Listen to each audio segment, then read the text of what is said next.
सो hi everyone. आज का topic capital gain tax के ऊपर है। आपने अक्सर अपने घर पे या किसी ऑफिस मीटिंग में ये किसी ने किसी को क्वेश्चन पूछकर जरूर सुना होगा कि उन्होंने अभी अभी अपनी कोई प्रॉपर्टी सेल करी है तो उसके ऊपर उन्हें कितना कैपिटल गेन टैक्स रहेगा। कैपिटल गेन एसेट क्या होता है, इंडेक्सेशन के बेनिफिट्स क्या रहते हैं और कैपिटल गेन टैक्स कैलकुलेट कैसे किया जाता है। तो आज हम इस वीडियो में कैपिटल गेन टैक्स से रिलेटेड कुछ सारी बातें करेंगे जो आपको अपनी प्रॉपर्टी सेल करने से पहले पता होनी चाहिए। So let's start with this very interesting video on the capital gain tax.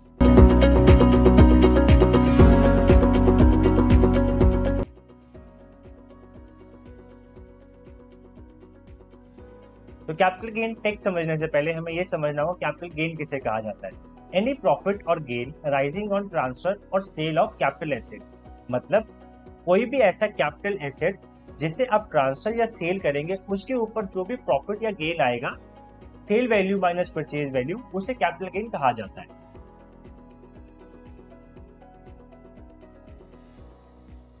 तो अब आपका क्वेश्चन आएगा कैपिटल एसेट किसे कहा जाता है।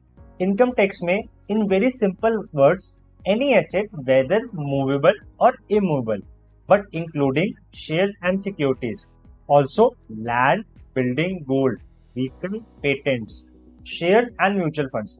But capital asset doesn't include or that basically exclude rural agriculture land and stock held for sale in business। मतलब rural agriculture land को इनकम टैक्स के लिए हम कैपिटल एसेट नहीं मानते। प्लस अगर ऐसा कोई स्टॉक है, चाहे वो लैंड का या बिल्डिंग का, गोल्ड का, जो आपने अपने बिजनेस में अपना स्टॉक रखा हुआ है, उसे कैपिटल एसेट नहीं मानेंगे for the income tax purpose and computing the capital gain tax for this. So capital gain asset दो पार्ट्स में डिवाइड किया जा सकता है, short term capital asset and long term capital asset. Basically differentiation between the long term and short term capital asset can be done on the basis of time और period for which the asset was held by the asset tax pair before sale of that asset. मतलब कि जब आपने वो asset purchase किया था या जब भी वो एसेट आपके नाम पे ट्रांसफर किया गया था, तब से लेके अब तक का जो टाइम पीरियड है वो डिसाइड करेगा कि आपका कैपिटल एसेट शॉर्ट टर्म है या लॉन्ग टर्म है। बट इसमें आगे और डिफरेंशिएशंस आते हैं। As per income tax act, कुछ कैपिटल एसेट्स को 1 ईयर बेसिस पे या 2 ईयर या 3 ईयर बेसिस पे शॉर्ट टर्म या लॉन्ग टर्म कैपिटल एसेट में डिवाइड किया जाता है। जैसे कि listed shares on recognised stock exchange, अगर आपने ये 1 साल के लिए हेल्ड कर लिए, मतलब आपके पास ये शेयर 1 साल से ज्यादा के लिए रह गए, तो ये लॉन्ग टर्म एसेट में चले जाएंगे।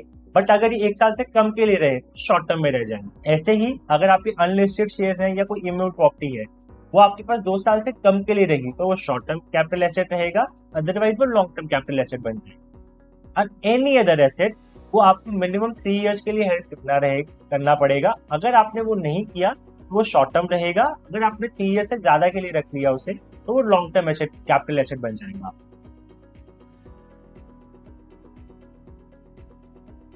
तो आइए शॉर्ट टर्म कैपिटल एसेट और लॉन्ग टर्म कैपिटल एसेट का डिफरेंस समझ लेते हैं।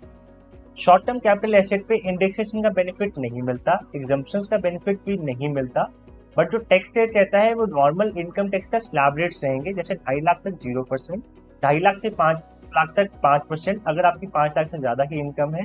लॉन्ग टर्म कैपिटल एसेट पे इंडेक्सेशन का बेनिफिट मिलता है, मतलब महंगाई का बेनिफिट मिलता है, प्लस एग्जम्पशन का बेनिफिट भी मिलता है, जैसे section 54, section 54 EC, 54F। Plus इस पे इनकम टैक्स का जो रेट रहेगा वो फ्लैट 20% प्लस एजुकेशन सेस रहेगा। Section 54 EC and section 54F पे मैंने अलग से डिटेल वीडियो बना रखी है, आप जाके वो भी चेकआउट कर सकते हैं।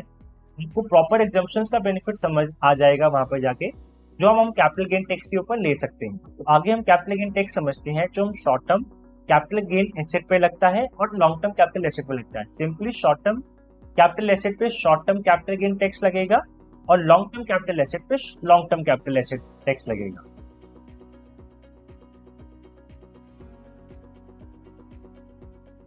तो आगे हम इंडेक्सेशन का बेनिफिट समझ लेते हैं।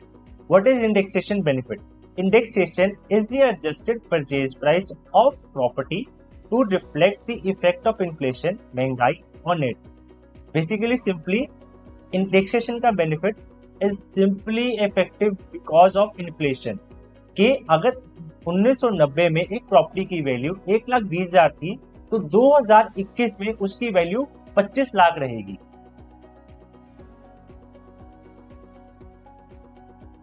सो अगला टॉपिक है एग्जम्पशन बेनिफिट का। तो जब अभी हम डिफरेंस समझ रहे थे शॉर्ट टर्म कैपिटल एसेट का और लॉन्ग टर्म कैपिटल एसेट का, तब हमने देखा था कि एग्जम्पशन का बेनिफिट सिर्फ लॉन्ग टर्म कैपिटल एसेट की सेल पे ही मिलता है।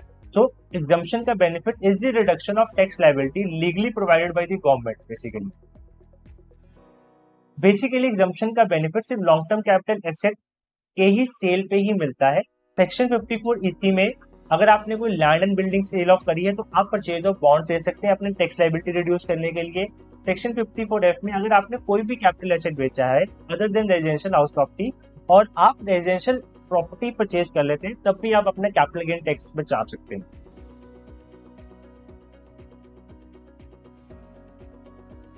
तो नेक्स्ट क्वेश्चन आता है, how is capital gain calculated? This is very simple mathematics. जैसे कि आप देख सकते हैं, सेल कंसिडरेशन जो आपने कैपिटल गेन एसेट बेचने पे आपको मिली है, उसको सेल करने के रिलेटेड जितने भी एक्सपेंसेस आप माइनस करें, नेट सेल कंसिडरेशन आ जाएगी। उसके बाद minus cost of acquisition indexed if applicable, cost of improvement indexed if applicable. Simply cost of acquisition is the purchase value of that capital asset. Cost of improvement किसे कही जाती है कि अगर आपने सिंपल, अगर मैं रेजिडेंशियल हाउस प्रॉपर्टी का एग्जांपल लूं, उसमें आपने कुछ एक्स्ट्रा कंस्ट्रक्शन करवा ली या रेनोवेशन करा ली, कोई रूम बना लिया, कि आपने कुछ तोड़ के फिर से नई रिफर्बिशिंग करवाई है उसके ऊपर, माइनस ये एक्सपेंसेस आपको कॉस्ट के मिलते हैं। जो भी आपका नेट कंसिडरेशन आएगी उसे आप कैपिटल गेन कहेंगे। This can be further divided into short term and long term capital gain.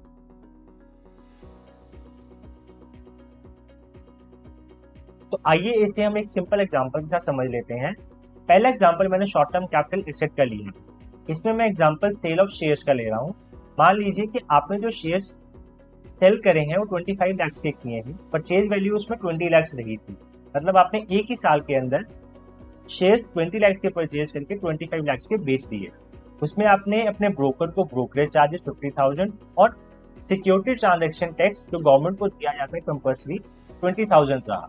तो इसका कंप्यूटेशन ऑफ कैपिटल गेन कैसे रहेगा?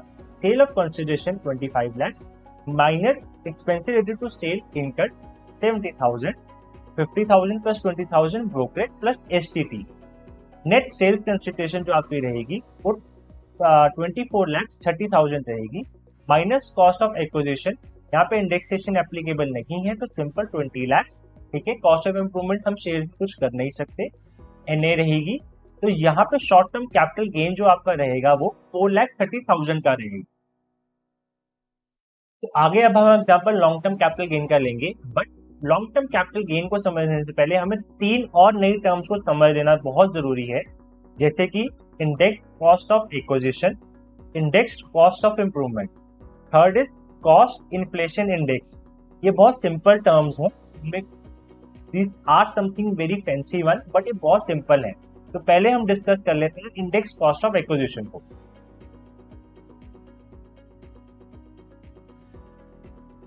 So index cost of acquisition, this is simply actual cost of acquisition into CII of year of sale upon CII of first year in which asset was purchased or CII of year 2001 to 2002 whichever is later। Basically जो purchase value आपकी रही थी into CII is something cost inflation index। इसे हम next point में आपको discuss करके बताऊंगा कि सीआई कैसे कंप्यूट किया जाता है। CI basically year of sale, जैसे कि जो 2021 में अगर आपने सेल करी है तो कॉस्ट इन्फ्लेशन इंडेक्स इस साल का upon CI in the year आपने ये प्रॉपर्टी परचेज की थी और 2001 विच एवर लेटर। अगर आपने 1990 में परचेज की थी प्रॉपर्टी तो आप सीआई ऑफ 2001 लेंगे, और अगर आपने प्रॉपर्टी 2010 में परचेज की तो आप सीआई 2010 का लेंगे। इसके बाद टॉपिक आता है इंडेक्स कॉस्ट ऑफ इंप्रूवमेंट का। This is very similar to index cost of acquisition only, but यहाँ पे एक्चुअल कॉस्ट ऑफ इंप्रूवमेंट आ जाता है instead of cost of acquisition के। कि जो आपने कॉस्ट ऑफ एक्विजिशन में परचेज वैल्यू लिख रहे थे, यहाँ पे सिर्फ रेनोवेशन या इंप्रूवमेंट के चार्जेस रहेंगे आपके। बाकी CI of year of sale upon CI of year in which the improvement took place, basically जिस साल में आपने वो इम्प्रूवमेंट या रेनोवेशन करवाई थी उस प्रॉपर्टी में।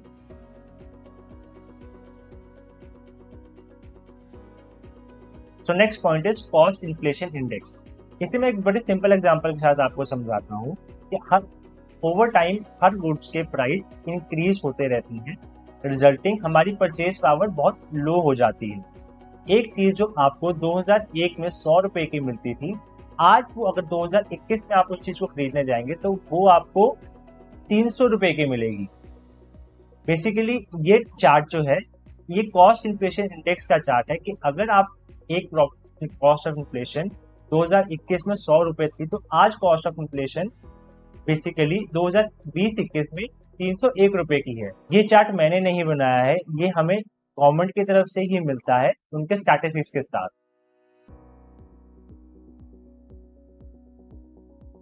सो नेक्स्ट एग्जांपल हम लॉन्ग टर्म कैपिटल एसेट का देख लेते हैं। यहाँ पे मैं एग्जांपल ले रहा हूँ सेल ऑफ प्रॉपर्टी का। मान लीजिए आपने एक प्रॉपर्टी सेल करी है अपनी 3 करोड़ 50 लाख की 2021 में। ये प्रॉपर्टी आपने परचेज की थी 2010 में 1 करोड़ रुपए की। इसके साथ आपने registration charges, stamp paper charges और ब्रोकर चार्जेस दिए थे 10 लाख, 7 लाख और 5 लाख रुपए का। और इसमें आपकी कुछ इनिशियल कंस्ट्रक्शन हुई थी 2010 में ही कुछ 50 लाख रुपए की। सेकेंड, आपने रेनोवेशन करवाई थी और स्मॉल कुछ कंस्ट्रक्शन करवाई थी 2015 में 2 लाख रुपए। देखिए सिंपल से यहाँ पे मैं आपको एक इम्पॉर्टेंट पॉइंट बताता हूँ। कुछ चार्जेस होते हैं वो हमारी sale of purchase sale value में से माइनस किए जाते हैं कैपिटल गेन कंप्यूट करने के लिए। उनमें से कुछ होते हैं brokerage charges, cost of stamp paper charges और ट्रैवलिंग एक्सपेंसेस रिलेटेड उस ट्रांसफर ऑफ प्रॉपर्टी के। तो आइए अब हम कैपिटल गेन कंप्यूट कर लेते हैं। सेल कंसिडरेशन जो आपकी रहेगी 3 करोड़ 50 लाख की, minor expenses related to sale 12 lakh के। 12 लाख में बेसिकली आपकी cost of stamp paper 7 lakh की और ब्रोकरेज चार्जेस 5 लाख के रहेंगे। इनमें इंडेक्सेशन का बेनिफिट नहीं मिलता, ये हमें डायरेक्टली एक्सपेंसेस माइनस करने होते हैं। तो इसके बाद आपका नेट सेल कंसिडरेशन जो रहेगा 3 करोड़ 38 लाख का रहेगा। इसके बाद माइनस आपको कॉस्ट ऑफ एक्विजिशन माइनस करनी होगी। बेसिकली यहाँ पे अब आपको ये लॉन्ग टर्म कैपिटल एसेट है तो आपको यहाँ पे बेनिफिट इंडेक्सेशन का मिलेगा। तो यहाँ पे हम कॉस्ट ऑफ एक्विजिशन को इंडेक्स कॉस्ट ऑफ एक्विजिशन भी कह सकते हैं। सो यहाँ पे जो कॉस्ट ऑफ एक्विजिशन आपकी टोटल रही थी इस एग्जांपल में 1 करोड़ की परचेज वैल्यू, 50 लाख की इनिशियल कंस्ट्रक्शन और 10 लाख रुपए के आपके रजिस्ट्रेशन के चार्जेस। तो 1 करोड़ 60 लाख की जो आपकी कॉस्ट ऑफ एक्विजिशन उसको हम इंडेक्स कॉस्ट ऑफ एक्विजिशन में कन्वर्ट करेंगे। कॉस्ट ऑफ इन्फ्लेशन इंडेक्स जो आज का 2021 का है उससे मल्टीप्लाई करके divide by cost of inflation index 2010 का जब आपने प्रॉपर्टी परचेज की थी। सो 1 crore 60 lakh into 301 cost of inflation index 2021 का divide by cost of inflation index 2010 का 148। तो यहाँ पे जो आपकी वैल्यू आएगी वो 3 करोड़ 25 लाख 40,540 रुपीज की आएगी। इसके बाद कॉस्ट ऑफ इम्प्रूवमेंट हम माइनस करेंगे। यहाँ पे कॉस्ट ऑफ इम्प्रूवमेंट में भी इंडेक्सेशन का बेनिफिट मिलेगा। तो यहाँ पे भी हम इसे इंडेक्स कॉस्ट ऑफ इम्प्रूवमेंट कह सकते हैं। हमारी जो इम्प्रूवमेंट कॉस्ट रही थी वो 2 लाख रुपए की रही थी 2012 में, जिसमें हमने स्मॉल रेनोवेशन या कुछ कंस्ट्रक्शन करवाई थी। तो यहाँ पे cost of improvement index cost of improvement हम जो कंप्यूट करेंगे 2 lakh into 301 cost of inflation index आज का divide by cost of inflation index 2015 का जब हमने वो छोटी सी रेनोवेशन करवाई थी। तो वैल्यू आएगी 2,50,833 की।